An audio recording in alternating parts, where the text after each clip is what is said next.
questões técnicas, estou me adaptando ainda ao uso da plataforma aqui, certo, para gravar as aulas. Então vamos lá, como eu tinha falado. Tem assim, uma profunda crise dentro da área. A educação física pode se caracterizar por diversas áreas, certo? E essa crise de identidade, ela foi mais identificada, certo, dentro do contexto escolar, certo? E a gente não entendia muito bem o que se ensinar dentro da educação física. E isso torna mais visível eu ainda dentro do que ensinar da primeira à quarta série, né, de hoje, do primeiro ano ao quinto ano, e também nas pré-escolas. A gente não sabia, não conseguia identificar realmente o que deveria ser trabalhado, certo? Dados esses fatos históricos de marco, agora a gente vai trabalhar os marcos importantes da história da educação física em relação ao processo de formação das diretrizes curriculares da educação física ao longo da história. Beleza? Vamos lá. Onde surgem os cursos de educação física? Eles surgem no Rio de Janeiro e em São Paulo, certo? Eles surgem na década de 30. Os cursos de educação física eles surgem na década de 30, certo? No Rio de Janeiro, no Centro de Esporte da Marinha do Rio de Janeiro e em São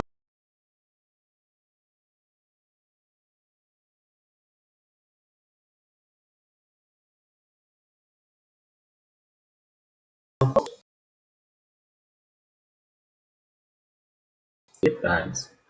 Civis, eles não poderiam participar desse curso.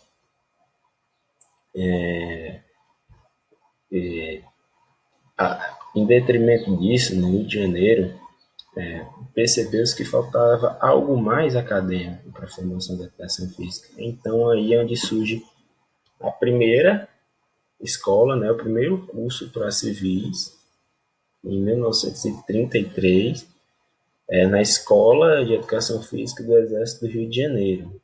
Essa escola tem até assim a honra de dizer que foi a primeira escola de formação de professores de educação física. Mas como a gente pode perceber, até pela época, a educação física tem uma tendência militarista, né, na década de 30, a gente percebe que é só em viés militar que a educação física se tem essa formação em educação física, nada pedagógico. E a primeira instituição realmente de ensino superior de formação da educação física, ela só aconteceu em 1939, certo?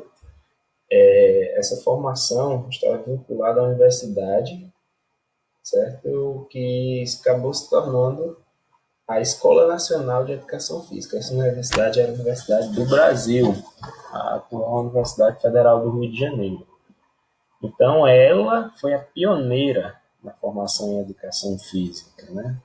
Foi a pioneira. A NF, ENEFD.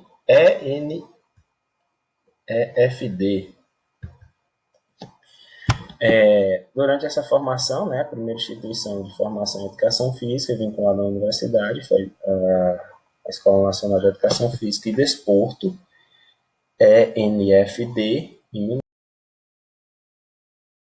1909, que estava vinculada à Universidade do Brasil, que é a atual Universidade do Rio de Janeiro, né, que era a universidade,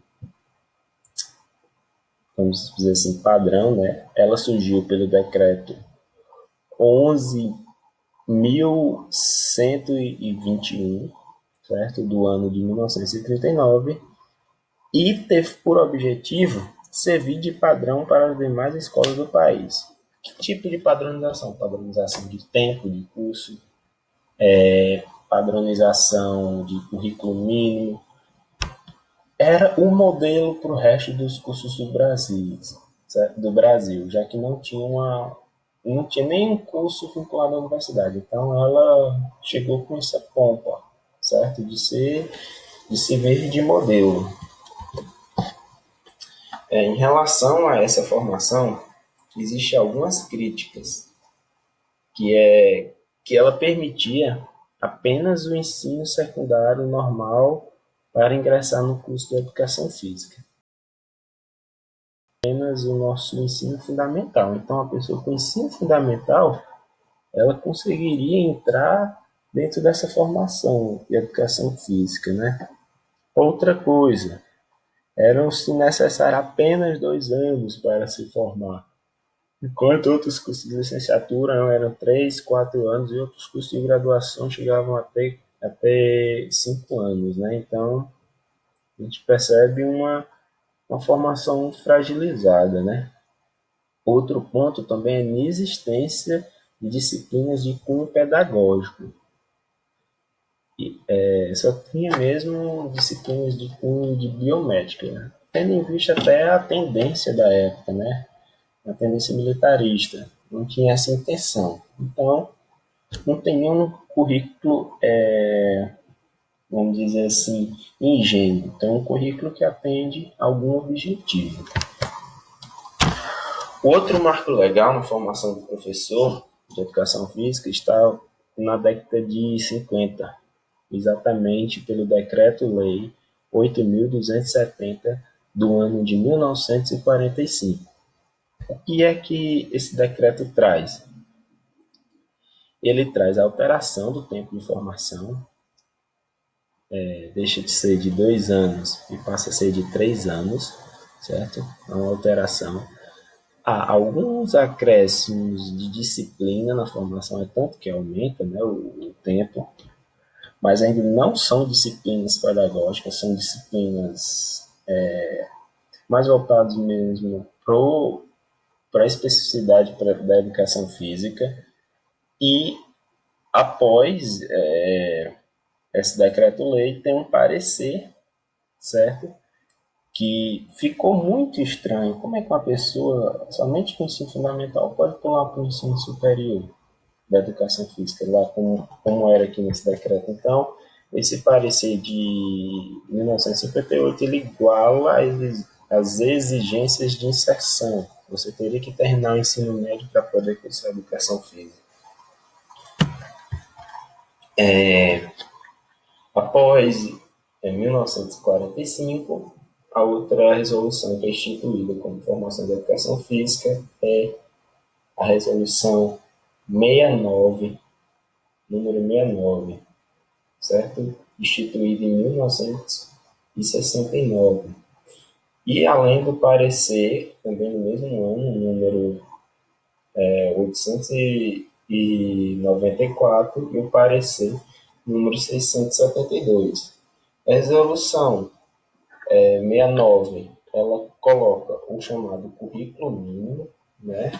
Ele dá um currículo mínimo para a educação física, um novo modelo de currículo, diferente daquele de 1939.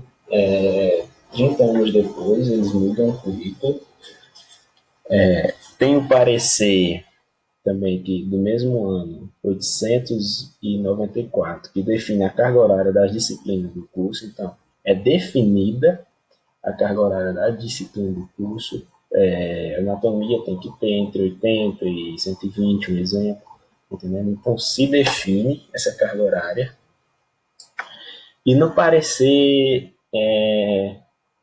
número 672, estabelece a obrigatoriedade de disciplinas pedagógicas, coisa que lá no início nem se pensava por ser uma perspectiva militarista. Mas vamos lá, fazendo uma análise das tendências. A tendência de 1961 vai ser uma tendência pedagogicista.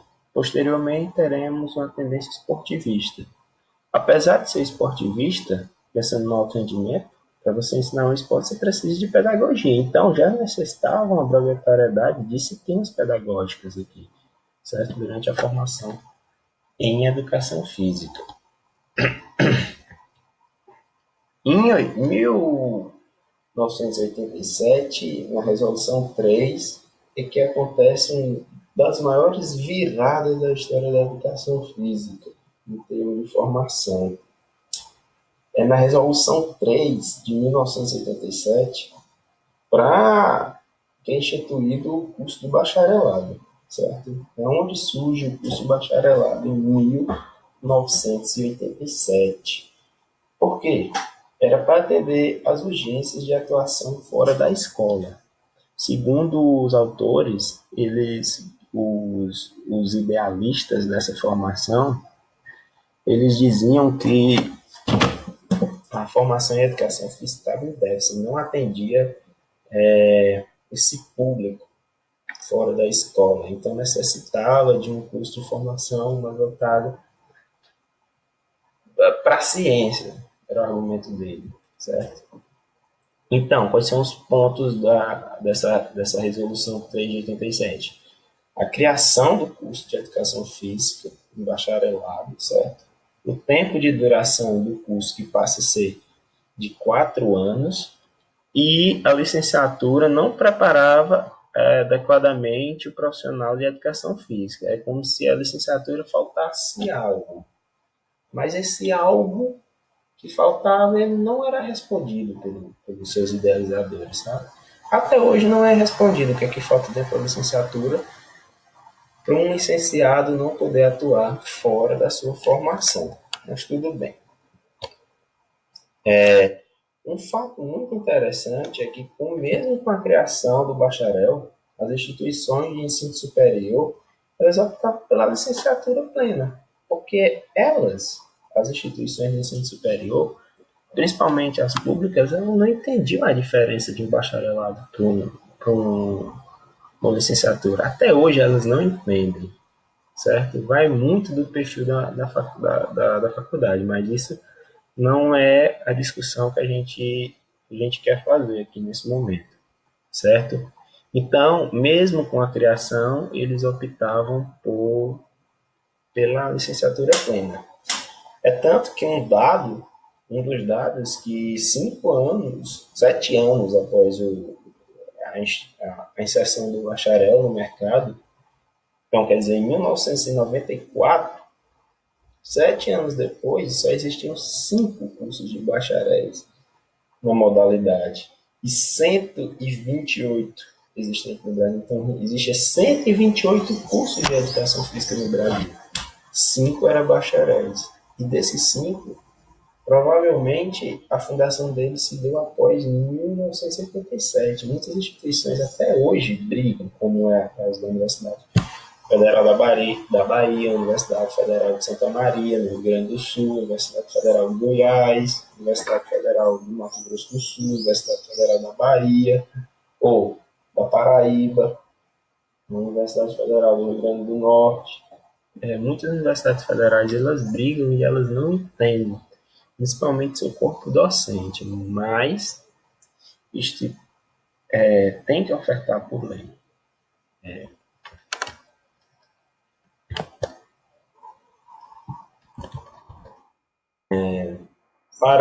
Para Júnior, Faria Júnior, né, que é um autor que resenha sobre a formação em educação física, essa, essa divisão não fazia sentido.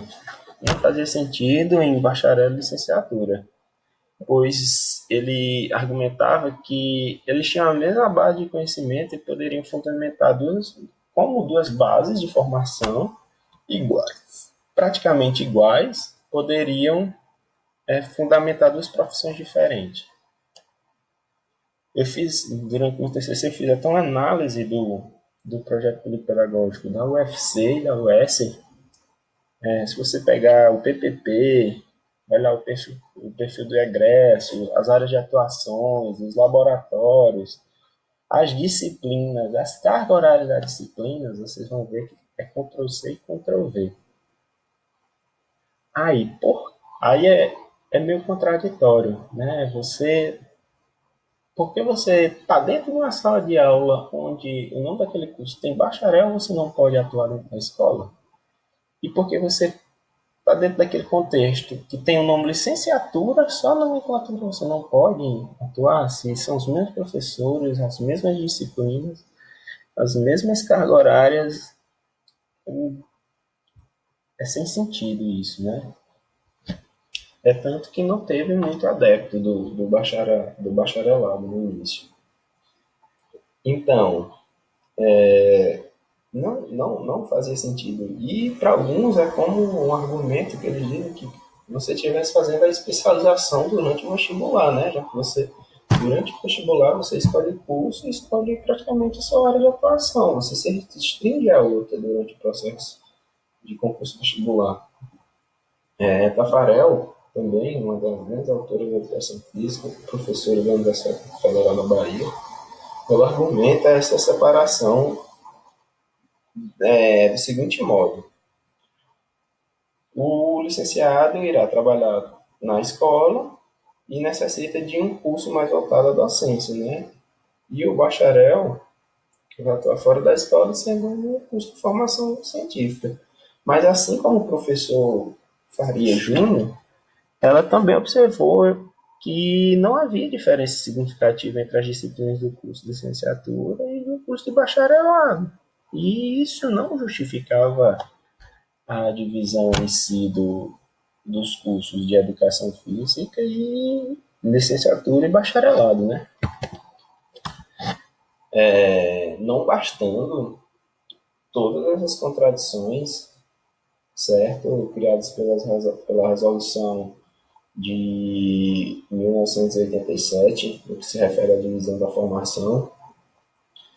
Durante esse período também surge o movimento pela regulamentação da profissão. Vale aqui salientar que os mesmos autores, que é a Federação dos Professores de Educação Física do Rio de Janeiro, que organizaram a regulamentação, são os mesmos que organizaram a formação em Educação Física de bacharelado, né? Então, durante esse processo, teve vários embates até conseguir, no ano de 1998, com a Lei 9696, certo? A criação do Conselho Federal de Educação Física e o Conselho e dos seus conselhos regionais, o CREF, certo? Então, foi por meio dessa regulamentação da profissão, né, que 9696 que surge os conselhos e a regulamentação surge para coordenar as atividades físicas fora da escola. O conselho não tem poder nenhum sobre a educação física dentro da escola. E ele só surge por conta de uma política neoliberal, que seria o quê? O que é uma política neoliberal? É descentralizar o poder do governo. Então, o governo, antes, fiscalizava academias e profissionais de educação física, ou professores de educação física, como queira chamar, pela vigilância sanitária e pelo Ministério Público. E eles não queriam mais isso, eles queriam descentralizar. Então, eles criam seus conselhos de classe e vivem sua vida professores e profissionais de educação física. Foi isso que o governo fez. As políticas neoliberais do governo Fernando Henrique Cardoso. Eu não estou falando mal do governo, não estou falando mal da política. Eu só estou dizendo que a política ela visava isso, a privatização, certo? A descentralização do poder. Tudo bem?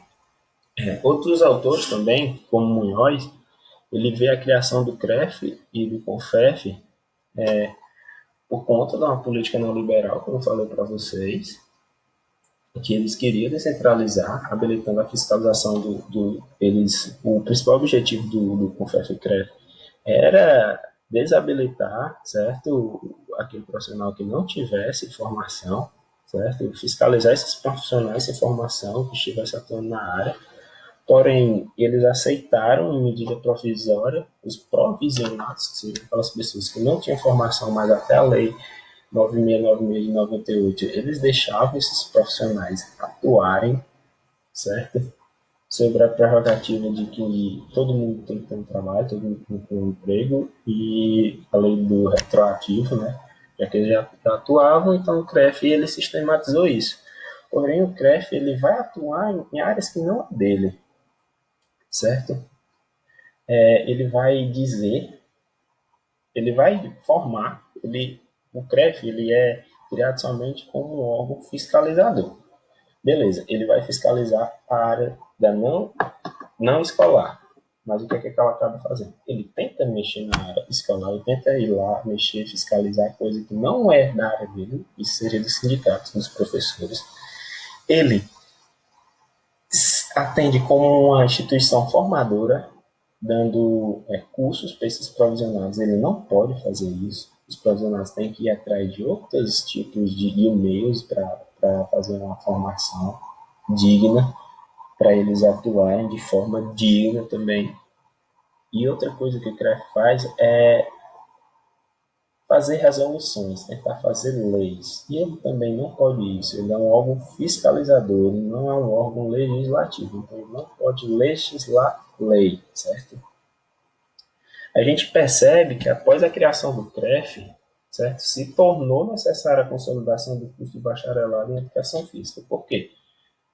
Porque agora tem alguém que vai fiscalizar. E o CREF começa a dizer, coisa que não tem na legislação, que é o seguinte: licenciado, você não pode atuar fora da escola. Ele faz isso mesmo, sem poder, dentro da sua legislação, coisa que ele não pode legislar. Certo? Então ele diz: licenciado, você não pode, você não tem habilitação para isso. Então, a partir desse discurso, se torna necessária a consolidação do curso de bacharelado em educação física. Não é verdade? Então, o que a gente pode concluir? De acordo com Tafarel e Silva, essa contradição pode acarretar nas instituições de ensino superior uma confusão na hora de produzir seu projeto pedagógico e também na hora de produzir suas matrizes curriculares. Já consolidou o bacharel e então as instituições querem, sim, agora tem um bacharel. Beleza. Mas aí, faz o quê? O que é o bacharel mesmo? Isso pode?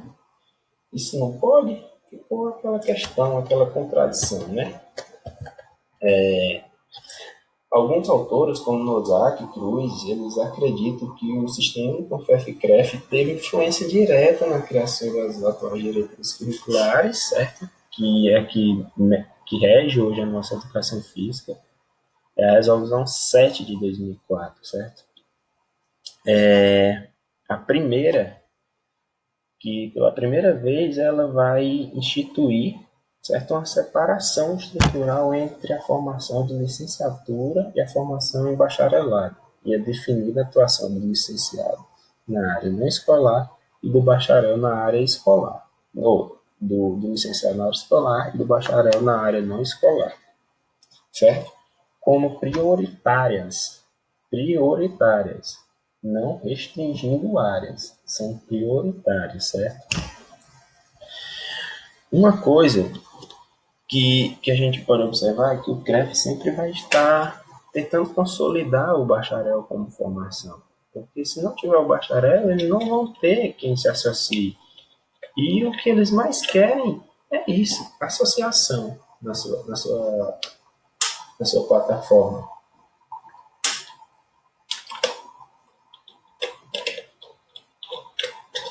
Então, se acredita, até teses de doutorado, de mestrado falando sobre isso, que a divisão aconteceu para atender somente aos anseios corporativistas desse sistema CONFEF-CREF, garantindo um modelo de formação adequado para a sua intervenção, certo?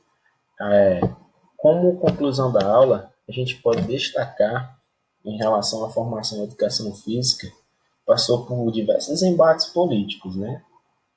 Entre eles, a gente pode classificar as primeiras escolas de formação em educação física no Brasil só poderiam ser cursadas por militares, né? A gente vê o contexto histórico da educação física, a gente começa a entender a formação em educação física, né? Então, teve que se mudar isso e passou outra questão também. Lá primeiro era o tempo de formação. A educação física não era visto como uma ciência, né? A gente percebe lá também, lá atrás, que muitas vezes os pais não deixavam seus filhos fazer as aulas de educação física por não ser uma atividade intelectual, ser uma atividade prioritariamente física. Então, o tempo de formação e sua inserção dentro da poderia ser por pessoas teoricamente menos inteligentes, né? Desculpa o termo. No decorrer do processo, entrou o escolonovismo e tudo mais, todo aquele processo. A gente percebe a entrada das disciplinas pedagógicas, né? Já que tinha uma ausência de disciplinas pedagógicas, a gente percebe a entrada de, de disciplinas pedagógicas.